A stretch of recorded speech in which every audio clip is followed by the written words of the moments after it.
সরকার এবং জনগণ যেই দিন নির্ধারিত করেছে সেই নির্ধারিত সময়ে নির্বাচন হবে। কিন্তু কথা হচ্ছে বাংলাদেশে সমস্ত কর্মকাণ্ড চলছে, শুধুমাত্র বইমেলা কেন নিরাপত্তার অজুহাতে হতে পারবে না? বইমেলায় কি হতে পারে, সর্বোচ্চ কি ঝামেলা হতে পারে, কারা ঝামেলা করতে পারে? আপনি দেখেন বাণিজ্য মেলা থেকে শুরু করে অন্যান্য সমস্ত কর্মকাণ্ড সম্পন্ন হবে, শুধুমাত্র বইমেলা হতে পারবে না।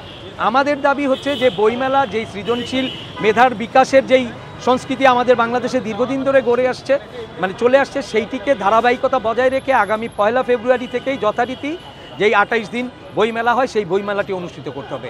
আজকে আমরা শাহবাগে সকাল 11টায় আমরা এখানে জমায়েত হয়েছিলাম, সমাবেশ করেছি এবং তারা দাবি করেছেন যে 21 ফেব্রুয়ারিতেই যেন অবশ্যই বইমেলাটি অনুষ্ঠিত হয়। পাশাপাশি প্রধান উপদেষ্টা বরাবর যাওয়ার কথা ছিল, যে তার কাছে আমরা একটা স্মারকলিপি দিব।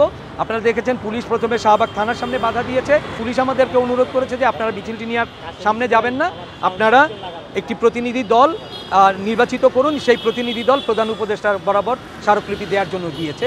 সেই প্রতিনিধি দল হিসেবেই এখন 10 জন আমাদের প্রতিনিধি প্রধান উপদেষ্টার কাছে গিয়েছেন স্মারকলিপি জমা দেওয়ার জন্য। আমাদের দাবি অবশ্যই অবশ্যই অবশ্যই 21-এর বইমেলা 21-এই অনুষ্ঠিত হতে হবে।